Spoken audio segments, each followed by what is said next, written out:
Howdy. 2FEATHERS here. I will tell you of a great woman named Passion Flower. She was a great woman and very special to me in my life. As a young man in the village, I watched Passion Flower for a long, long time. She used to be a very busy woman in my village, and she wasn't very well liked by the other ladies. She was, as they say, busy.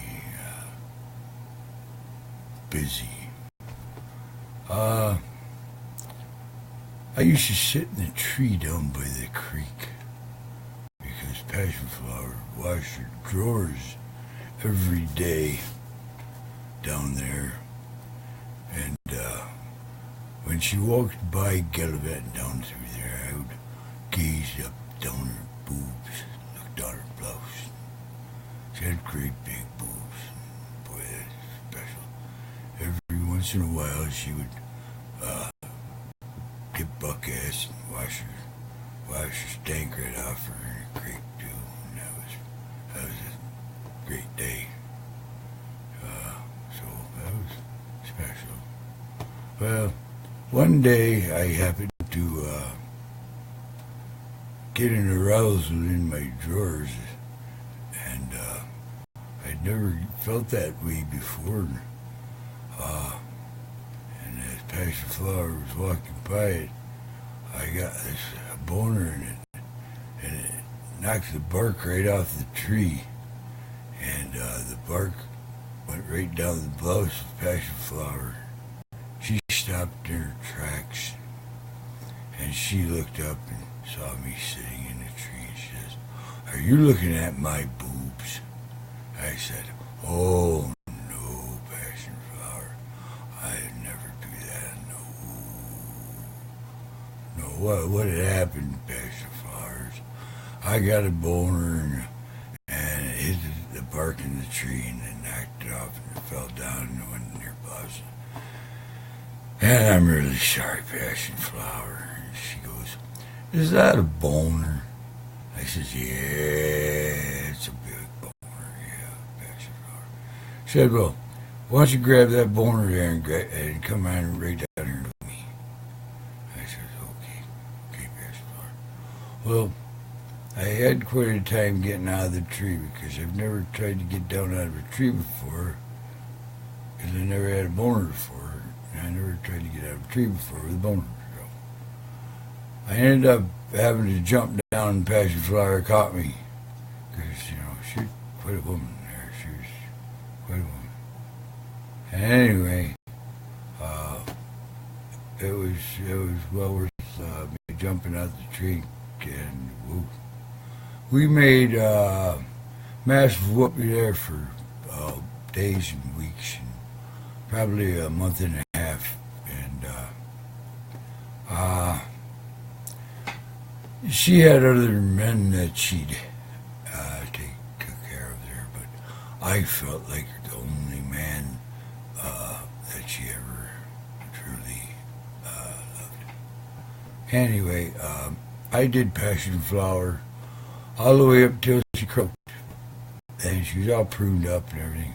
But when she died there, I drug her in my teepee for some time there. And I had some deer meat in there, and you didn't really notice it stink there until, you had deer meat, you got Passion Flower.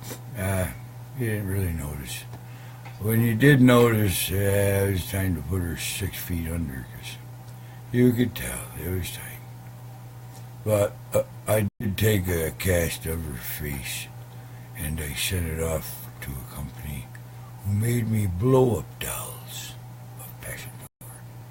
Yep. Passion Flower blow-up dolls. It was a thing of beauty. Anyway, I lost the first two. I filled them full of helium, and I floated them around there in the house, and the one got caught in the ceiling fan, and it went whoo, whoo, whoo. And when I come in, it was just a molten pile of plastic underneath the ceiling fan. Don't ever do that. And when I opened the door, the other one went whoosh, right out the door. And to this day, it's still going there somewhere. They just sighted it up there by the space station. Yeah, she still had that same look on her face as she went by. I'd pay good money to get that one back. Ooh, that's about the only one left in existence. I ruined the rest of them. Yep. Anyway, she was quite a lady. Oh, passion flower. Yep. She had a daughter, and she called me the other day. Her name is Stinging Nettle. She's a very beautiful woman. She reminds me a lot of passion flower, to tell you the truth. I wouldn't be surprised if I got a little bit of a chance with those Stinging Nettle.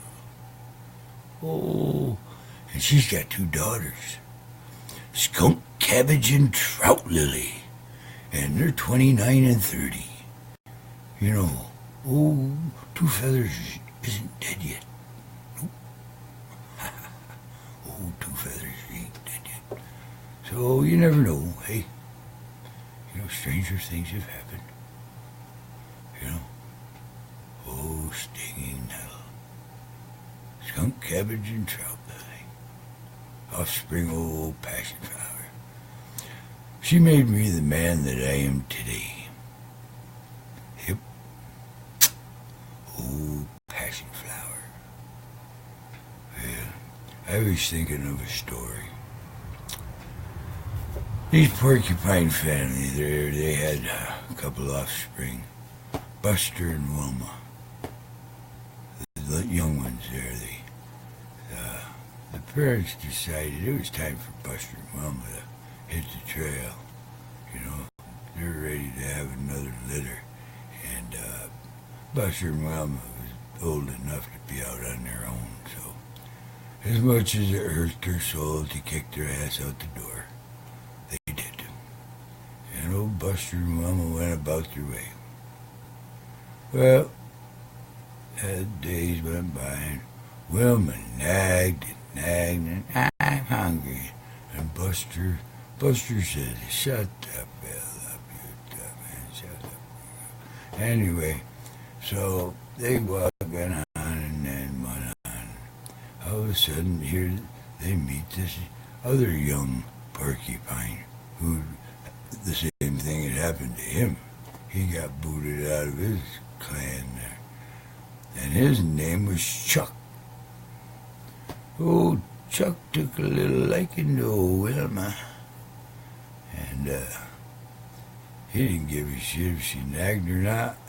she looked pretty to him. And so old Chuck and Wilma went off to the side there and did a little bit of talking. And that was Buster's chance to split the scene. So away Buster went. So Buster took his time. He moseyed on off on his own. And it was pretty nice because you hear Wilma nagging. And he come across the creek, and all of a sudden it led him down to the edge of a big pond. He seen this thing walking, and it was a beaver. It was a little young beaver. And her name was Charlene. And Charlene had gotten booted out of her damn clan. I mean, and so they got to talking and walking and talking. And, I mean, they became quite fond of each other. They liked each other. They just had a twinkle in their eyes. And you know, they said, well, geez, you know, just because we're different don't mean we can't, you know, like each other. Well, he walked by this big pine tree, and Buster goes, "Hey, wait a minute. Wait right there, will you?" So Buster went up that pine tree. He come down with a big wad of sap. And he stood there and he goes, "Give me, Charlene." So about 15 minutes later, you look at old Charlene, old Buster taking that sap and smeared it here and there, and popped his porcupine quills out, put them here and there on old Charlene, and made her a full-fledged porcupine. Beaver porcupine. Well, they got along just fine. They got some interbred porcupine beavers, but Charlene couldn't climb trees, but boy, she could knock them down really good. Hey, just goes to show you, difference ain't all the bad, You can overcome difference, Hey, be good to one another. Oh, I gotta tell you about Willie's fish fry. It's May 13th, I believe. Let me see where my damn flyer is. 'Cause I think it's May 13th. I may have to wing it. Ooh, I'm winging it. On May 13th.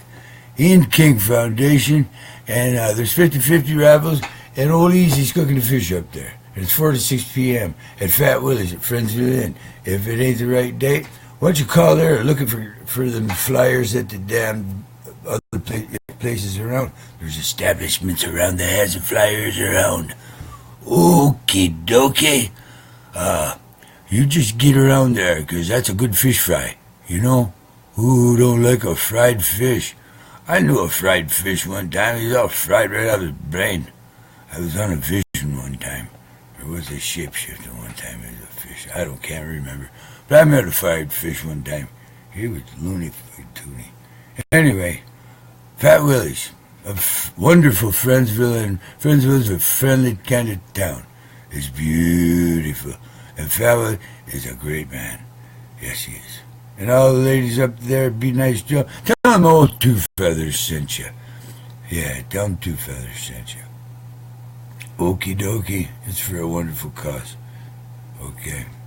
Hey, be good to one another, and follow the Eldrick Road. All right? 'Cause life's too short. Treat people like you want to be treated. Be honest. Okay. Love one another. Thanks for your support. I love this. Peace.